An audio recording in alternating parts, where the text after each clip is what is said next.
Hello once again, and welcome to the Heart of the Witch's Path podcast. I am your co-host, Helen. And I'm Cathy. And I am so proud of myself that I didn't stumble over the title this time. Yay me! I think I deserve some applause. Applause. How is everyone doing out there? I hope you're having a great day. We are, in August in Michigan. This podcast might not be posted until into September, depending on our schedule, but Right. we are enjoying a lovely Summer day right now. It's Fair Week for those of you in Shiawassee County. Happy Fair Week to you all. You're a demolition derby. I know that you and Carrie are... Yeah. My muggle roommate, Carrie, are looking forward to Demolition Derby this week, and I think it's Friday. Right? I looked it up today. We are here today with episode, drum roll please, 109. 109. How exciting! I'm geeked for. I feel blessed for every podcast that we are able to record and post. So thank you for listening. Maybe we'll have to do some crazy fun thing For 10? for 10. I mean, 10's not a big number. For us it is. But yeah, I mean, when you only do 2 a month and we took some time off, blah blah blah, maybe we'll do a giveaway. Okay. Maybe if we hit a lot of subscribers, we'll do a giveaway. How about that? We'll see. Let's see what happens. Okay, so today our topic is... Today our topic is, I came across another tag, been on YouTube a lot lately. There is a tag going on that is 77 Witchy Community Questions. And I'm not sure. I think maybe Lady Gravedancer originated this. That's what I heard. I'm not sure. I believe it originated with her, and it's a list of 77 questions. And so, no, we're not gonna answer all 77 today, folks. Let's not get crazy. But we're gonna do part of them. And in a future episode, we might continue these. Right. We're gonna break it up and see. But before we get into these 77 witchy questions, yes, we're gonna talk about today's correspondence. Today's correspondence. we're playing around with, intros to things. Sure. So today's correspondence is Mullen. Because it seems to be everywhere we look here in Michigan. I think Mullen is talking to me, and I'm listening. We're seeing where this relationship goes. Been doing some looking on Mullen, and it's quite an interesting herb, plant, whatever. Not in the stuff that I've got in front of me, but something that I remember in my research of Mullen. You can use the flowers of Mullen to make ink. I think you've told me that before. To use in magical things, so in your spells, or if you're writing if you're doing a book of shadows or book of light, if you're handwriting something out, the flowers, for those not familiar with the plant, it is a tall stalk-like plant, and it has basically kind of like a rod at the top of little flower buds that come out, and they're yellow. And so you can take those flowers and it'll make a light yellow ink. So, what else can you use Mullen for? Well, you can use it as protection from nightmares and sorcery. You can place it beneath your pillow or use it in a dream pillow to guard against nightmares. You can bathe. You can ritually bathe in Mullen tea for 5 days to bring about courage. Or you can carry it with you to bring about courage as well. And it will help drive away enemies and wild animals. Yes. You can also, there are gopher dust recipes that call for using grave dirt and mullein leaf. So that it's a component of goofer dust. You can also use it in place of graveyard dust in spells. Mm-hmm. You know, I've also heard that you can smoke mullein leaf. I don't know. It's it's an alternative to tobacco. Interesting. So, and there's a lot of health benefits that we're not going to get into because we don't want to be liable for that. So. Right. So that's our correspondence. Thank you for the correspondence. Yep, I'm a big dork. So, let's jump into these questions. Let's see how many we can get through. Okay. All right. And like our other podcasts where we are doing lists, we will take turns answering or discussing. Or do we want to both answer the question, or you take one and I take two, or how do you want to do this? Let's both answer the question? Yeah, we'll answer it at the same time. Sure. We'll discuss. Well, we'll take turns answering the same question. Right. Okay. And then discuss. Right. Number 1. Do you use runes as a written language? I don't. Not now. Yeah. But when I was in high school and when I was first introduced to runes... Yeah, I think I did a little bit when I was first studying. Yeah, it helped me remember what they looked like and stuff like that. Yeah. But then you got to remember what the hell it was that you wrote, and sometimes it's a little harder. I guess it's easier to do that when you are in the closet, but we're so far out of the closet. Right. I used it recently in spell work. Yeah, but that's not as a written language. But, I actually wrote out something in them. Okay. It wasn't a big deal, and I'm not going to go into my personal spell work, but I did write something out in runes, but I think that's the first time in spell work that I recall, so...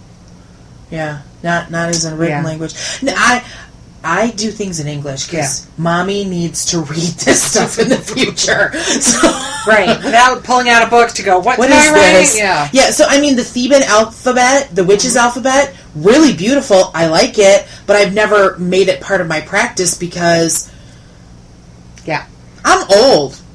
I need to be able to read this now. Right. So that's number 1. So number 2. Do you feel you have natural gifts such as premonitions or hearing spirits? If so, do you think this is what led you to your path?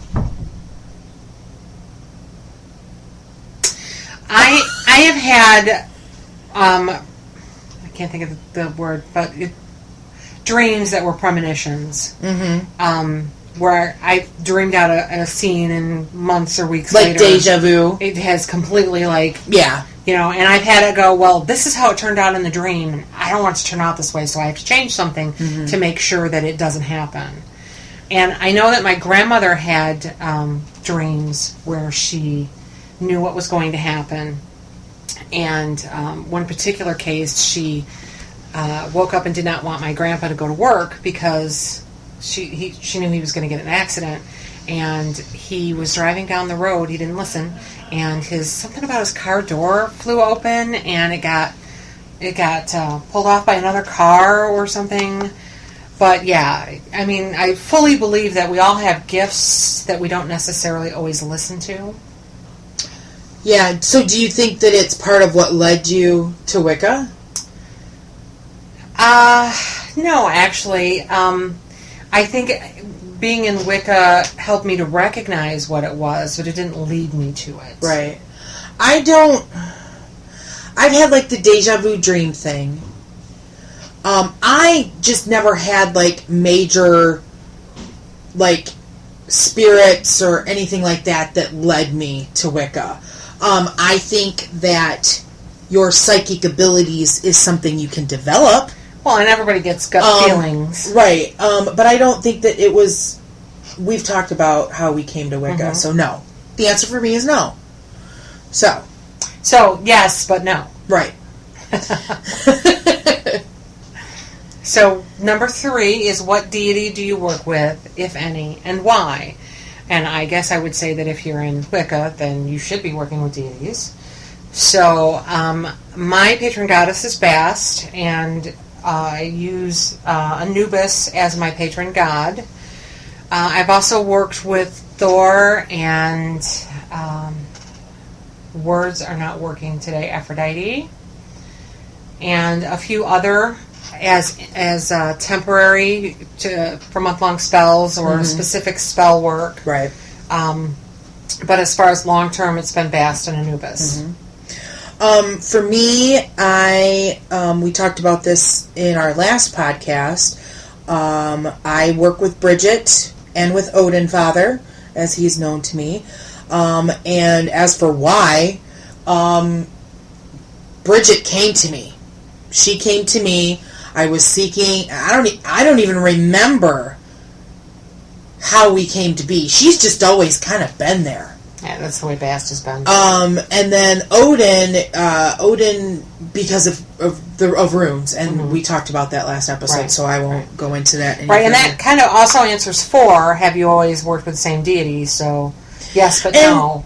Right, yes, but yeah. I mean, Bridget's always been there, but like Cathy, I've also worked with Thor. I've also worked with Freya.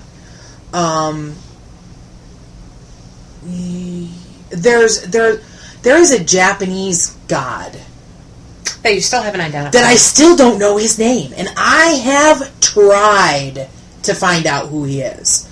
But yeah, right. So yeah, and those are for specific spells, matters, whatever. So, all right. So that kind of brings us to 5. Do you use any personal items in your practice? Such as, blood, urine, tears, etc.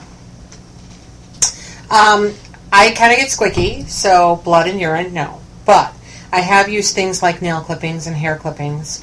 In fact, I did a health spell for everyone in my house where I took hair from my husband and nail clippings from me, and also nail clippings and hair from my cats to protect us for health reasons.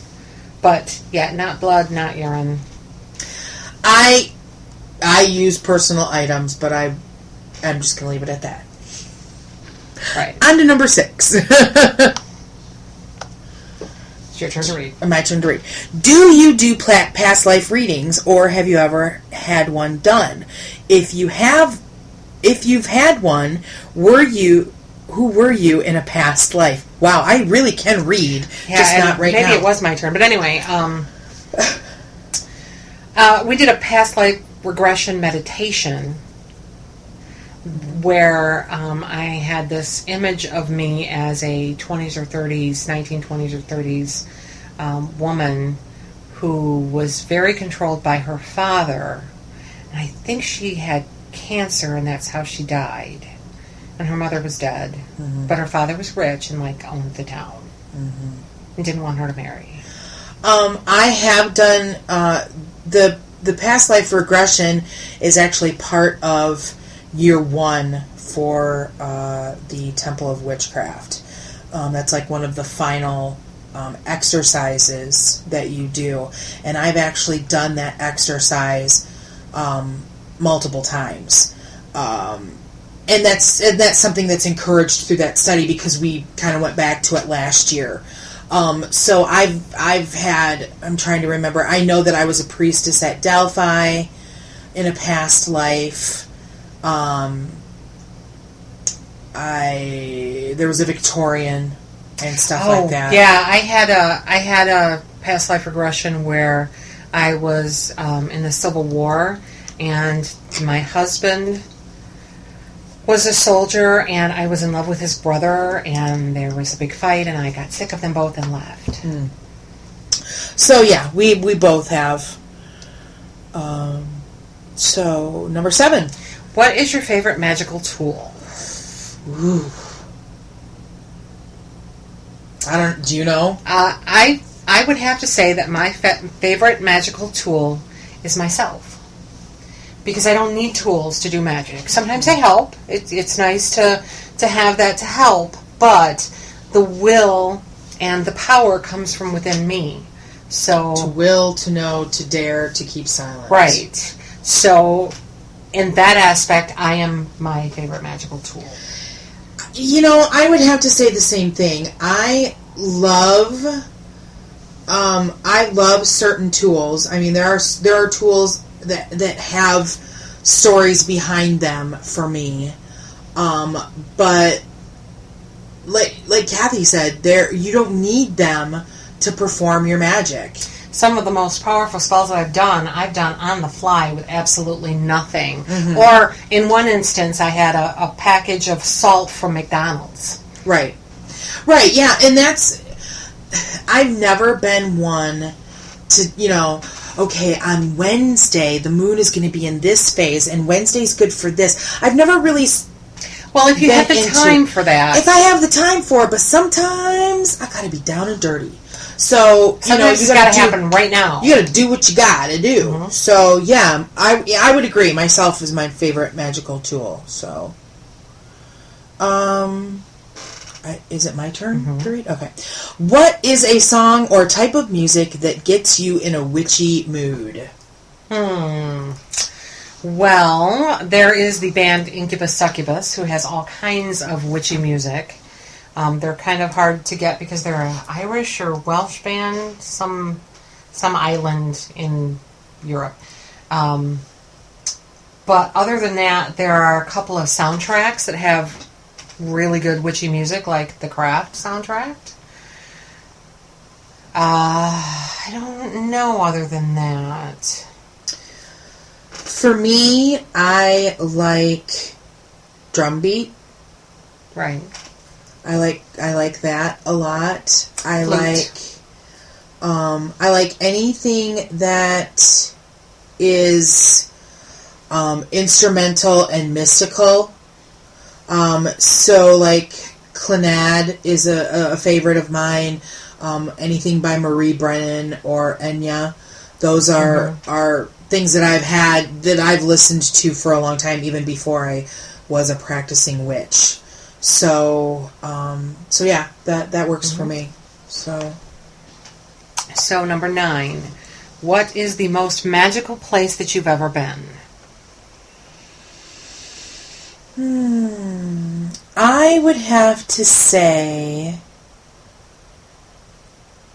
I love our circle, but for some reason, just reading that question, because I purposefully didn't, I'm kind of going with my gut on some of on these. I didn't have prepared answers. The Tequamanon Falls, Niagara Falls, there's something about the power of water, because if you go like on the right day, you get all the elements in one. For me. Because obviously you have the water. There is that element of earth, because there is the earth that the water is traveling over. For me, there is air in the mist that comes up from the water as it tumbles over. And if you go on a sunny day, then you've got the fire.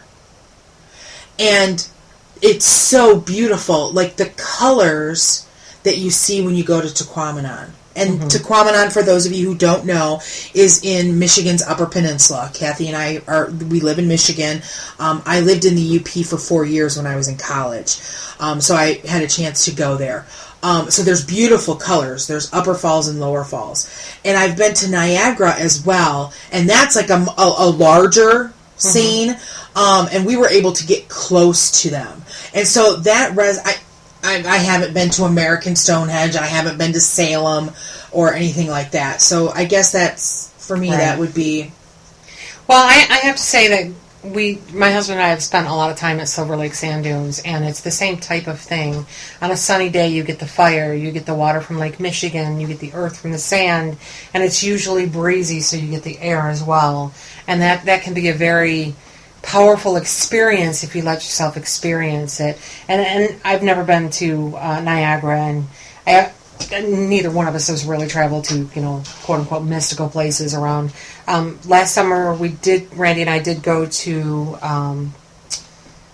Moundsville in West Virginia, which is a burial mound. And that was very interesting, but I don't really feel like I felt any magical energy there. Yeah. There you have it. Number 10. What animal is your familiar, if any? Well, my cats like to think they are. I'm not sure they really are, so I would say I don't have one. I would say that I don't either. Growing up, we never had pets outside of like a goldfish or something. And so it's only been in the last few years where I've had like more pets, but nothing that has been familiar. Mm-hmm. So we're on question 11. What in the craft are you best at? Divination, spells, or ritual? Ooh, that's a good one. Do you have it? If you have an answer, jump in because I'm not sure. Well, I've had some very successful spells. And again, most of these have been on the fly and in times of need, especially with my father who had some health issues last year. And we don't want to get into that. But I've had some successful spell work. I think we have gotten much better at writing ritual and performing ritual, especially since we had the Dianic classes where we learned more how to manipulate energy. As far as divination, I guess I don't practice it enough to consider myself very good at it. For me, I think I'm best at ritual.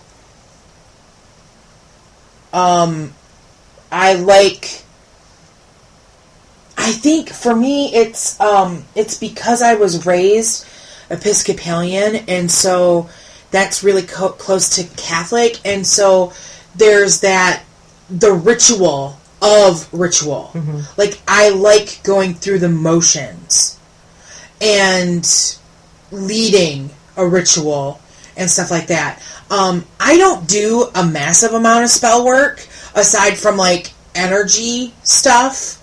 Energy spell work, like, using my will for things. Mm-hmm. I don't do a lot of formal spells. I don't do a lot of, making a little pouch with herbs and, for this purpose or whatever. I don't do a lot of that. And I've had some really interesting and successful divination readings for other people and stuff like that. Yeah, I've had those too, but I don't practice divination enough to consider I think ritual would be what I'm best at.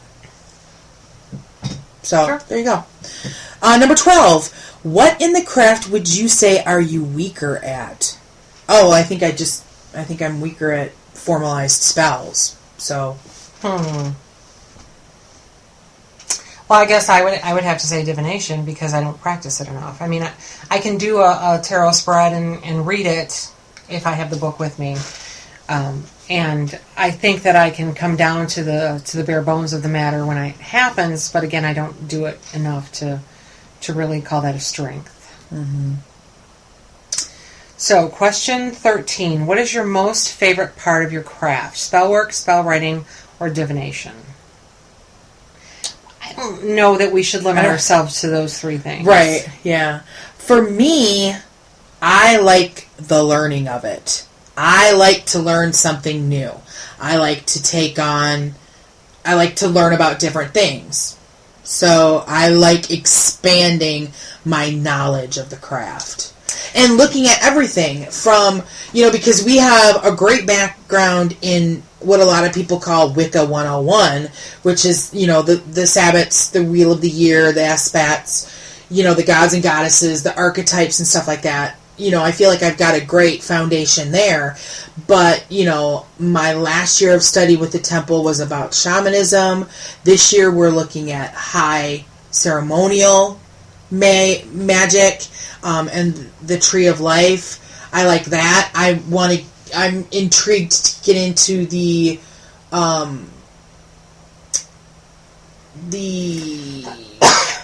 word out. I can't think. Like helping people. Mm-hmm. The counseling aspect of things.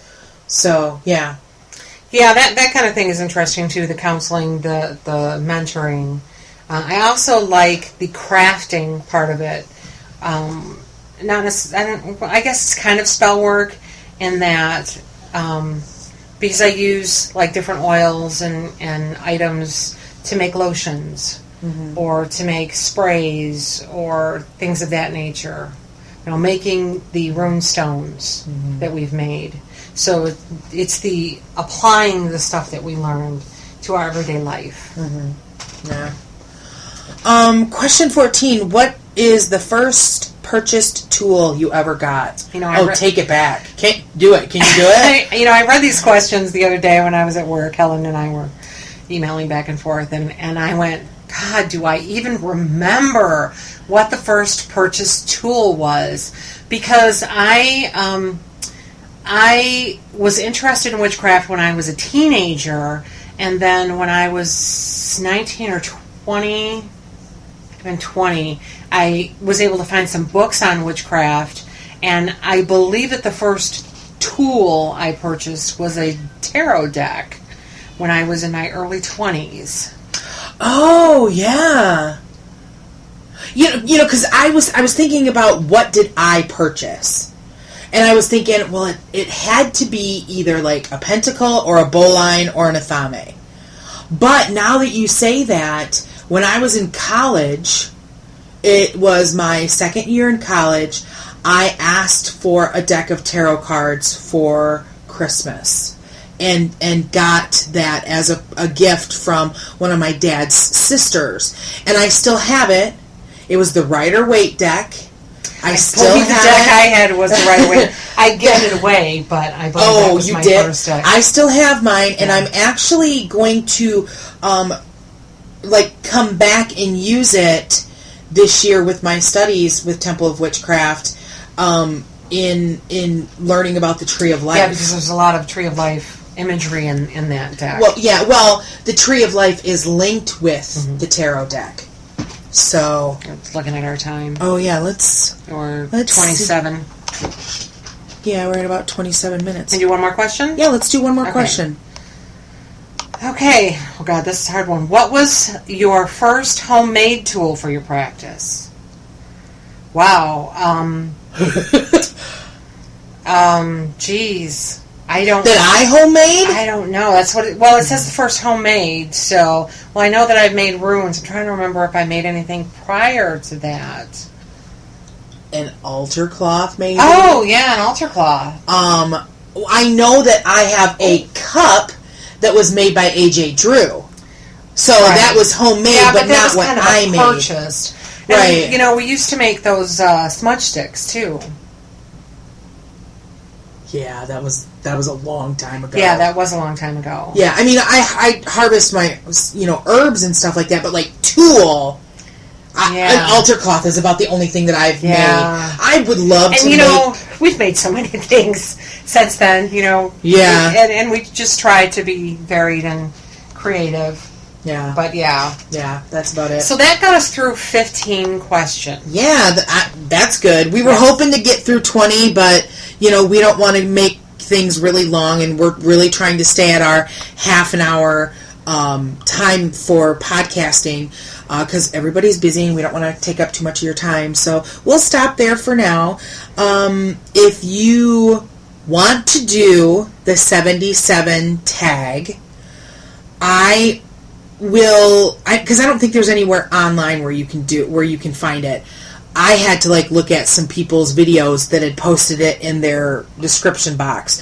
So I will try to post the 15 questions that we answered here in the description box. That should be easy enough to do. Sure. So look out for our continuing answers for the rest of the 77 questions. Right, because we'd like to continue this the next time. Right. We podcast. Because now we've got 62 left or something like that. So, all right. So we've got topics for a couple of podcasts at least, guys. So, please subscribe to the channel and leave comments below. Or you can email us. Oh yes. At heartofthewitchespath@yahoo.com. All one word, all lowercase. All right. So you guys have a great day. Thank you once again for taking the time to walk along the path for a little bit with us. And have a great day. Blessed be. Blessed be.